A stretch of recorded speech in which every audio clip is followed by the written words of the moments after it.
A NASA, como um todo, nunca afirmou nada sobre a existência de OVNIs, mas também nunca negou.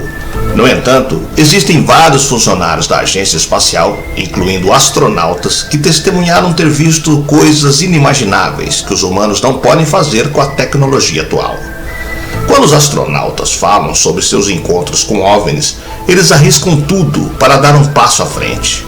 E como observadores habilidosos e pilotos experientes, eles não são facilmente enganados ou impressionados. De acordo com a NASA, uma equipe recém-criada de 16 membros focaria sua investigação inteiramente em avistamentos desclassificados e outros dados recebidos do governo civil e setores comerciais. O astrofísico Adam Frank diz que este estudo pode não provar a existência de alienígenas, mas traria um progresso notável na busca científica por vida em planetas distantes. Os testemunhos desses bravos astronautas não deixam dúvidas sobre a existência de alienígenas e OVNIs. Eu sou o Sidney Góes e você está no Placebo. Vem comigo, que no caminho eu te explico.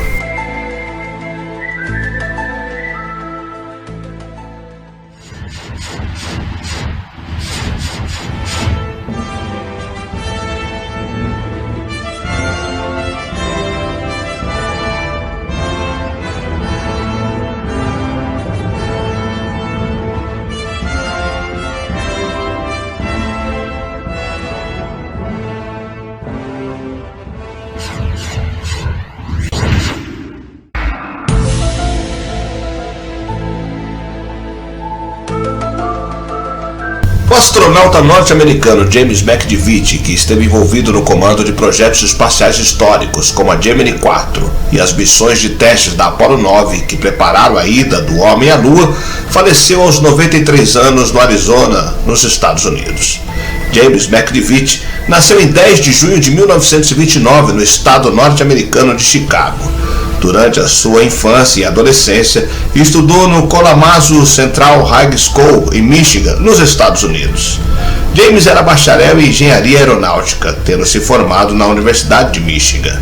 Na época, obteve destaque ao se graduar como o melhor aluno da turma. Em 1951, o norte-americano ingressou na Força Aérea. Lá, ele participou de 145 missões de combate durante a Guerra da Coreia, voando nas aeronaves F-80 e F-86. McDivitt também atuou como piloto de teste experimental na base aérea de Edwards, da Califórnia, nos Estados Unidos. Ao longo de sua carreira como piloto, registrou mais de 5.000 horas de voos. Em setembro de 1962, James foi selecionado para ingressar na NASA, para integrar a segunda classe de astronautas da agência.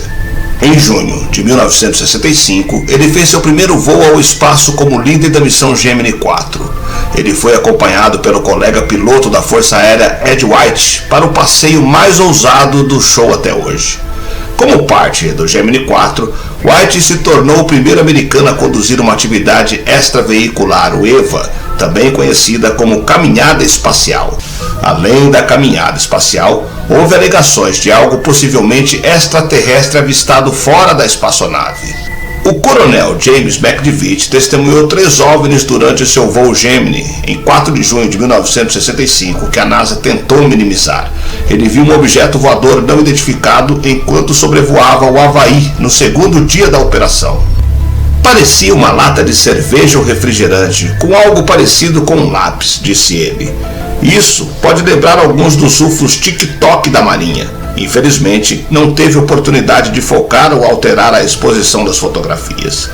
McDivitt descartou a possibilidade de que o objeto fosse o segundo estágio do foguete Titan que lançou o Gemini 4. Uma das teorias mais comuns que ele conseguiu pensar foi que era um satélite feito pelo homem. Especialistas em investigação de OVNIs do famoso Comitê Condor da Força Aérea consideraram esse fator. No entanto, eles não conseguiram identificar nenhum satélite como a fonte do problema. Na ocasião, logo após o incidente, quando perguntado se ele acreditava em vidas em outros planetas, McDivitt respondeu: "Realmente, acho que seria muito ingênuo e super egoísta de nossa parte acreditar que somos a única forma de vida nesse vasto universo em que vivemos." Gordon Cooper, apelidado de Gordo, fez o histórico voo final do programa Mercury. O navegador das estrelas passou mais de um dia em órbita, mais do que todos os 5 lançamentos anteriores do programa juntos, e foi o primeiro americano a dormir no espaço. O Mercury foi um programa que ocorreu entre 1958 e 1963 e o primeiro dos Estados Unidos a mandar astronautas ao espaço.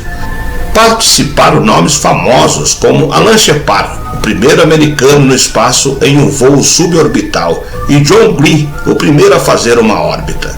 Shepard ainda seria um dos homens na Lua.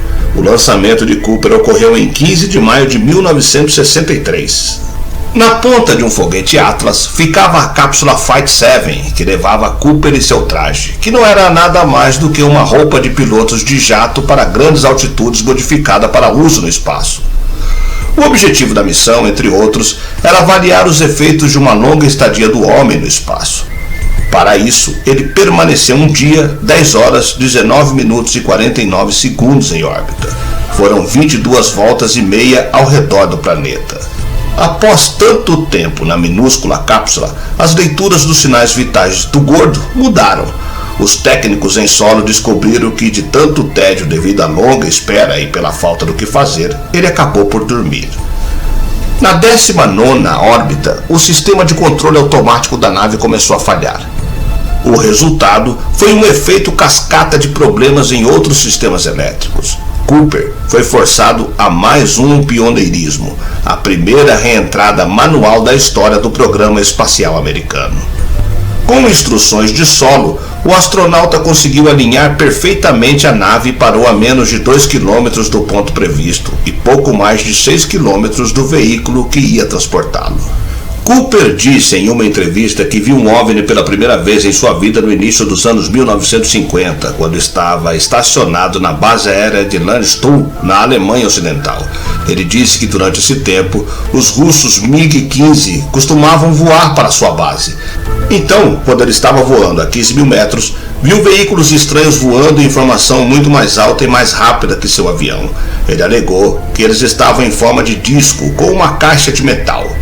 Eles estavam voando muito alto. Não sabíamos a que altura porque não podíamos chegar perto de sua altitude, mas eram navios muito grandes ou navios menores que ainda estavam bem acima do que podemos alcançar. Em 1957, quando Cooper servia como piloto de testes na base aérea de Edwards, na Califórnia, ele viu um disco voador com um diâmetro de cerca de 10 metros pairando nas proximidades e pousou em um lago seco. Ele disse: "Eu tinha uma equipe de filmagem filmando a instalação quando eles viram o disco. Eles o filmaram voando acima, depois pairando, estendendo 3 pernas como trens de pouso e descendo lentamente para pousar no leito de um lago seco.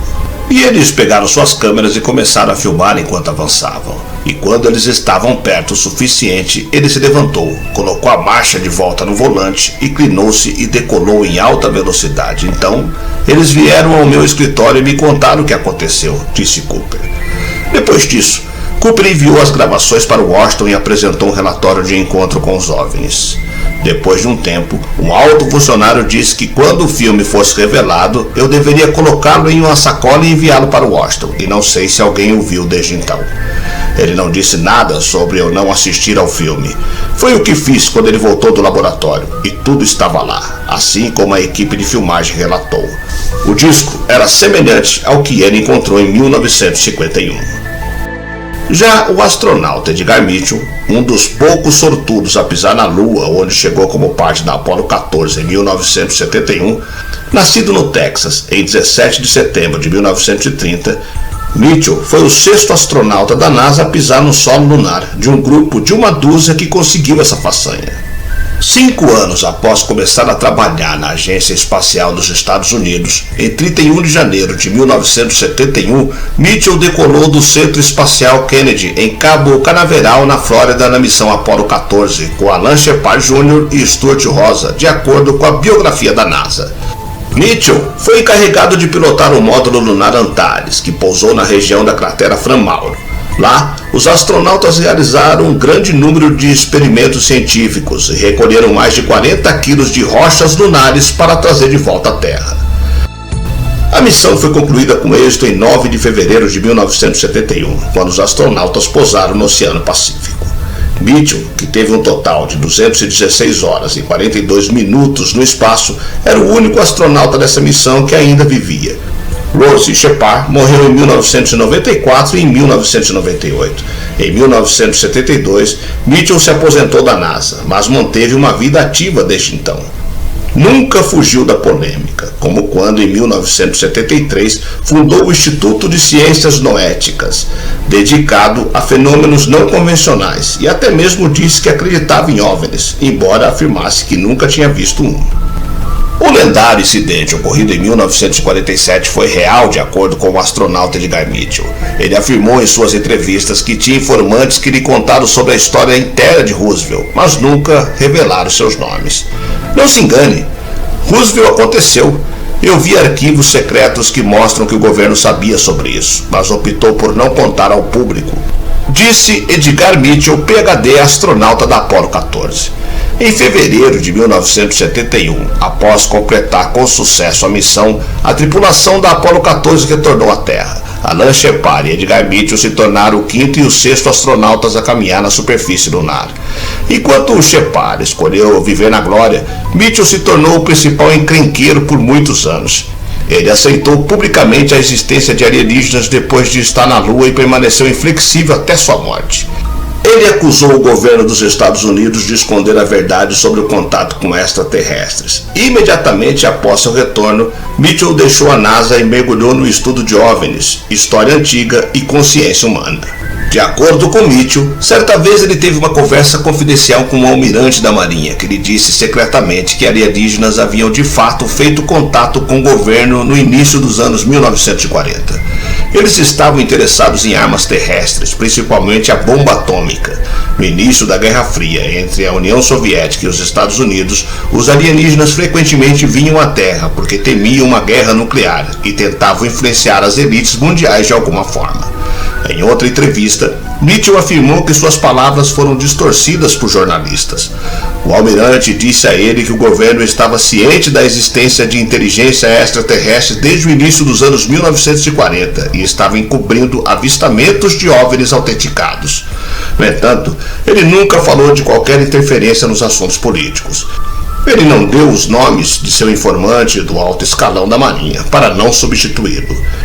Mitchell, que afirma ter informado os membros mais altos do Pentágono, diz que a realidade de que havia uma civilização avançada que poderia penetrar em nossas defesas aéreas à vontade e que não poderíamos detê-los de nenhuma maneira ou forma, e que o incidente Roosevelt é um dos maiores encobrimentos da história. Quando os astronautas falam sobre seus encontros com OVNIs, eles arriscam tudo para dar um passo à frente. E como observadores habilidosos e pilotos experientes, eles não são facilmente enganados ou impressionados. Os testemunhos desses bravos astronautas não deixam dúvidas sobre a existência de alienígenas e OVNIs.